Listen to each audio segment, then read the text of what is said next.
Hello বন্ধুরা, good morning. আমি মুক্তি চলে এসেছি নতুন আরেকটি ব্লগ নিয়ে। এখন বাজে হচ্ছে সকাল 11:30। আজকের ব্লগ এখান থেকেই স্টার্ট করলাম। সকালে খাওয়া দাওয়া করে নিয়ে বসে পড়েছি তাল ছাড়াতে। আজ করব তালের বড়া। এই তালটা আনা হয়েছিল 3 দিন আগে, তখন কাঁচা ছিল।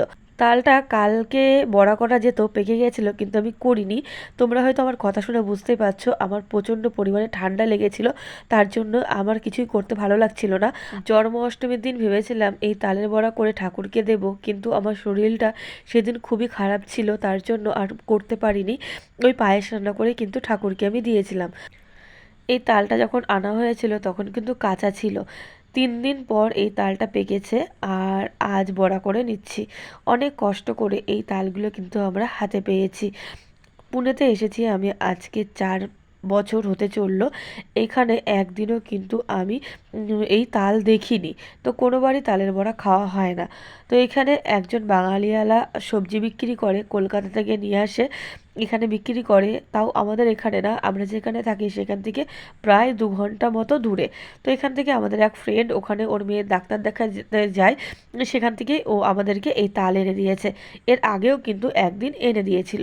তো যাই হোক বন্ধুরা, দেখো আমি তালটা গোলা পুরো হয়ে গেছে, আর ভেতরে আমি আগে থেকে সুজি ভিজিয়ে রেখেছিলাম। সেই সুজি দিয়ে, চিনি দিয়ে আর 2 কাপ ময়দা দিয়ে ভালো করে কিন্তু মিশিয়ে নেওয়ার পর ঢাকনা দিয়ে ঢেকে দিলাম যতক্ষণ পর্যন্ত চিনিটা গলে যায়। তো আমি ভাবলাম যে ঘরটা মুছে নিই। আজ হলো বৃহস্পতিবার। বৃহস্পতিবারে আমাদের এখানে খুব কারেন্ট মানে ডিস্টার্ব করে। সকাল থেকে কারেন্ট চলে যায়, কারেন্ট কখন আসে তার ঠিক নেই। তো আমি ফ্যানের সুইচ দিচ্ছিলাম যে তাড়াতাড়ি করে ঘরটা মুছলে ফ্যানটা চালালে শুকিয়ে যাবে। তারপরে দেখছি যে কারেন্ট নাই। প্রতি বৃহস্পতিবার কিন্তু আমাদের এখানে কারেন্টের এভাবে ডিস্টার্ব হয়। তো যাই হোক বন্ধুরা, দেখো ঘরটা কিন্তু আমি মুছে নিলাম। আর এখন আমি দুপুরের জন্য রান্নাও কিন্তু করে নিয়েছি। আর আজ রান্না করেছি পটল ভাজা, আর করেছি সয়াবিনের তরকারি। সয়াবিনের তরকারি আমি কিন্তু শুধু লঙ্কা ফেলে রান্না করেছি। কারেন্ট যেহেতু নেই, তো তার জন্য কোনো মশলাই কিন্তু আমি দিতে পারিনি। আর এখানে দেখো বড়া করার জন্য আমি তেল গরম করতে বসিয়ে দিয়েছি। তেলটা একটু কালো কালো হয়ে গেছে, তার কারণ হচ্ছে পটল ভেজেছিলাম সেই তেলের মধ্যেই আমি কিন্তু তেলটা দিয়ে গরম করে নিচ্ছি, তার জন্য তেলটা কিন্তু কালো দেখাচ্ছে। তো যাই হোক বন্ধুরা, তো দেখো এখন তেলটা হয়ে গেছে, আর খুব পরিমাণে তেলটা তেতে গেছিলো। বড়াগুলো দেওয়ার সঙ্গে সঙ্গে কিন্তু পুরো পুড়ে গেছিলো প্রথমবার দেওয়ার পর। তো যেগুলো মানে পুড়ে গেছিলো সেগুলো কিন্তু আমি বেছে বেছে তুলে নিলাম। আমরা যারা প্রবাসে থাকি অনেক কিছু আমাদের মেনে নিতে হয়। যেমন সব সময় সব কিছু কিন্তু আমাদের এখানে পাওয়া যায় না। মাছটাও তেমন একটা পাওয়া যায় না, শুধু রুই কাতলা এই দুটো মাছই বেশি পাওয়া যায়। কত ভালো লাগে বলো রুই আর কাতলা খেতে। তো অনেক কিছুই পাওয়া যায় না, যেগুলো মানে খুব খেতে ইচ্ছে করে আর কি। তো সেগুলো সহ্য করেই কিন্তু আমাদের প্রবাসের জীবন কাটাতে হয়। তো যাই হোক বন্ধুরা, দেখো বড়াগুলো কিন্তু আমার সমস্ত ভাজা হয়ে গেছে। আর যেগুলো বলেছিলাম যে প্রথম দিকে ভাজার যে বড়াগুলো, সেগুলো কিন্তু হালকা হালকা পুড়েও গেছে। রান্নাবান্না কমপ্লিট করে নিয়ে রান্নাঘর মুছে নিয়েছি, থালা বাসন যে কটা ছিল মাজা হয়ে গেছে। আর ওই দেখো গ্যাসের উপরে জল গরম করতে বসিয়ে দিয়েছি, আমি স্নান করব। আর এই দেখো বড়া খাচ্ছি। আর একটু মিষ্টি হলে ভালো হতো। এর আগে একদিন করেছিলাম, সেদিনের তুলনায় আজকে অনেকটাই ভালো হয়েছে। আসলে সেদিন কি বলতো, আমি বুঝতে পারিনি ময়দাটা বেশি হয়ে গেছিলো। আজকে দারুণ রোদ উঠে এসেছে না, তো সকাল থেকেই। এই দেখো আজকের আবহাওয়াটা খুব সুন্দর। সকাল থেকে কারেন্ট ছিল না।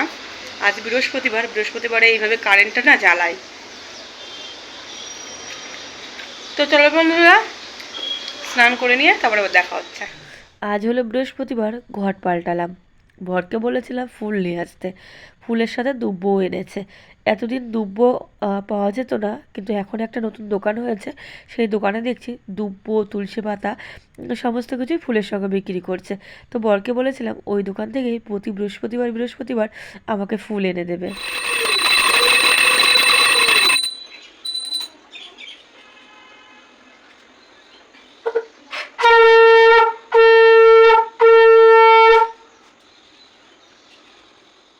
আজ বিকেলে আমার বান্ধবী আসার কথা আছে ওর বাবা মাকে নিয়ে। আমাদের এখানে বেড়াতে এসেছে, আজ 3-4 দিন হলো। তো আমাদের বাড়িতে আসেনি। ফোন করেছিলাম আজ, বলেছিলাম যে আমাদের বাড়িতে নিয়ে আসতে। তো তার জন্যই তাড়াহুড়ো করছি আর কি। আর দেখো এখন কিন্তু বিকেল 3:30 বাজে। খাওয়া দাওয়া করবো, খেতে খেতে কিন্তু ওই 5টা 5:30 মতো বেজে যাবে। তো দেখো আমি কিন্তু বড় টিপ পরে নিলাম, অনেক দিন পর আজ বড় টিপ পরলাম। শুধু ছোট টিপই পরা হয়, বড় টিপ কিন্তু পরা হয় না।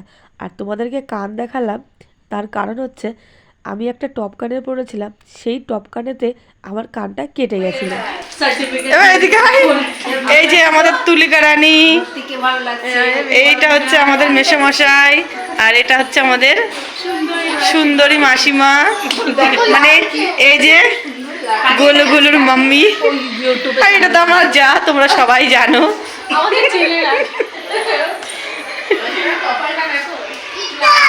দেখি দাও। আমার বান্ধবীর মা বাবা আসার সময় মামামের জন্য এই গিফটটা নিয়ে এসেছে। এখানে রয়েছে হেয়ার ব্যান্ড, আর তার সঙ্গে রয়েছে হচ্ছে একটা ফলস চুল। তো মাম্মাম তো গিফট পেয়ে ভীষণ খুশি, আর আমাদের পাপানটাও ওটা নেওয়ার জন্য কান্নাকাটি আরম্ভ করে দিয়েছে। এখানে কিন্তু আমি চা বসিয়ে দিয়েছি, আর আমার বর নিয়ে এসেছে হচ্ছে চিকেন ললিপপ, আর সঙ্গে আমি দিয়েছি তালের বড়া। বেশি কিছু দিইনি, কারণ আমার চায়ের ঘরেও যাবে। আমার দেওর আবার বাইরে থেকে অনেক কিছুই কিনে এনেছে, তার জন্য আমি আর বেশি কিছু দিইনি। আর আমার বর দেখো এখানে কিন্তু এই ছোট ছোট কাঁচের গ্লাসগুলোও কিনে এনেছে। তো চলো বন্ধুরা, আজকের ভিডিওটা এখানে শেষ করছি।